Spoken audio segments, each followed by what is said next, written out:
What's up, y'all? Welcome to Tony TV, and it's time for the takeover. So you already know it's Challenge Wednesday. You already know what it is. Tonight we got episode 6 of the Challenge season 37.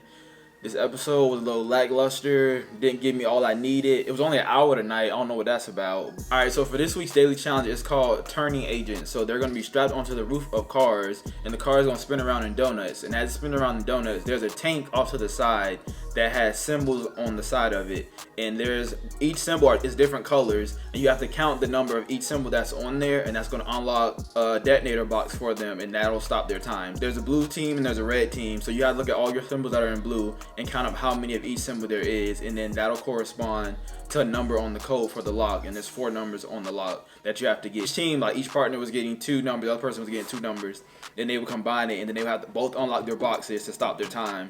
And the team with the fastest time wins the daily challenge and becomes the agency for the week. So this challenge, not a fan. Didn't really offer me much. I think it's mostly was just like a memory challenge, to be honest. And I think the fact that they spin it in a circle so many times doing donuts, like that's like the challenge of it all, like a little difficult because all that spinning, you know, you get dizzy, you can't really, your memory a little hazy, you only know what you're looking at. But it's 3 teams that came in the top spots. It was Ashley and Josh, Kaycee and Emmanuel, and Fessy and Esther. Kaycee and Emmanuel pulled out the win. They said they needed it this week. So Huey and Emmy, they already know they're going in. They tried their best to win.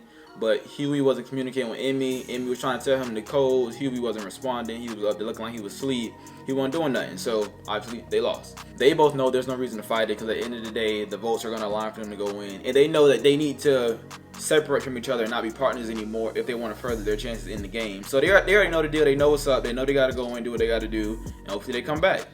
We shall see. But into this week, we still got the same old Fessy and Josh and Amber B drama, the Big Brother drama. I'm over it. I'm tired of talking about it. But it's the only drama we've had so far this season, and I want them to let it go. They need to let it go like Frozen, give us something else to talk about, because it's not doing nothing for me no more.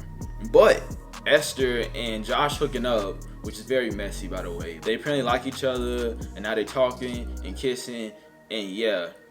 Don't know where that came from, but it's here. Fessy, he's not too happy about it because he like, Josh is my ex-alliance member and now y'all hooking up. So that's already going to create more mess for messy Fessy. Then apparently a lot of the girls, they don't like Amber B because they say Amber B walking around the house talking too much about being blindsided. And they think she's fake because she always talking about being nice and loyal. But they like, you got to talk about it. You need to be about it and not talk about it. So they mad at her for just talking about it and not being about it. Hopefully that makes sense. But either way, they not liking Amber B right now. Then this episode, we have Kaycee and Ani go on their first date or whatever. That was kind of cute, I guess. I'm pretty sure they didn't have much to offer this episode because we didn't get much. So they sent them on a date outside with some chocolate covered strawberries. So then after they leave from the club that Emmy was singing at the night, I found out tonight also Emmy's a singer in Russia. Didn't know that. So she sang a song about aliens. Exactly. So then they get back to the house. Apparently everybody hungry, they drunk, and they want to eat pizza. So they got a bunch of frozen pizzas they trying to cook. And they put them in the oven, they cooking them, taking them out, eating them, whatever. Apparently Amber put a pizza in the oven. It was a cheese pizza. That's important. It was a cheese pizza she put in the oven. Then when she went to go get it, it was gone.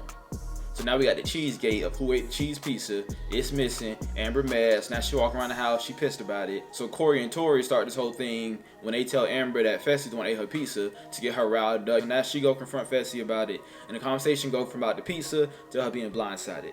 So no more pizza. We don't care about the pizza. She said she don't eat meat or didn't want meat pizza. So she mad about that. But now we're talking about her being blindsided. So now he's saying that the whole house knew she was going in. So she should have known she was going in. But she like, you didn't tell me directly. So that makes you fake. And that still makes it a blindside because you didn't tell me directly. But he like, well, everybody else knew. So you should be mad at everybody else. I see what you're trying to get at, Fessy. At the end of the day, you were the one in power that voted her in. And you didn't choose to let her know that you were voting her in. So yes, it's a blindside because she went to elimination. Not knowing she was going into elimination. AKA a blindside. So I don't know why this concept is so hard to figure out, especially coming from Big Brother. Y'all know what a blindside is. This is nothing new. Blindside, backdoor, it's all similar. It crosses over, you get it. So everybody come watching, come listening to Amber and Fessy argue back and forth about this blindside. So then Esther come out of the woodworks, come out of nowhere. She started yelling at Amber too, like, you already knew you was going in. Then she throw her drink at Amber in the face. And I was like, wow, that's what we doing on the challenge? I ain't seen that in a minute. I ain't seen somebody throw a drink on the challenge in a second. I was like, damn, it's like that. I'm like, come on now, Esther, you gotta do better than that. You got to do better. Then Amber kind of froze, and she just froze. Like, she ain't throwing no hands, nothing. She just froze. I was like, Amber, so where's the retaliation? It was funny because then Josh gonna wipe her forehead trying to get the wine on.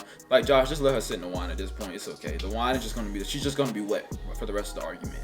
So then Josh being Josh, now Josh jumped into the argument. So now Josh arguing with Fessy about the same thing, about the blind side, and that Fessy can't be trusted, and he a snake, and he fake. And Josh said he gonna dog him like he should.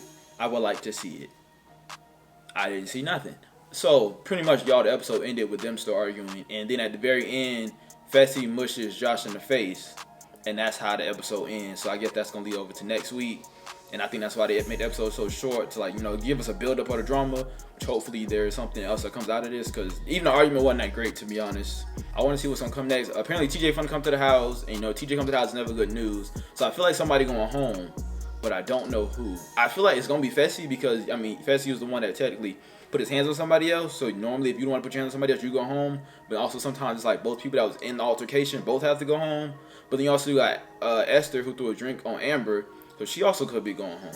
So a lot of people could be going home next week. So we're just gonna see what happens. But yes, that's all we have for this week. The episode was pretty short. Not much happened. Messy Fessy still causing a bunch of mess. Getting a little bored here, guys. Not having much to review at the moment. But yep, we're gonna be back next week with the next review. Also, the second part of my New York vlog will be up this Sunday. Make sure y'all check that out. See y'all next week.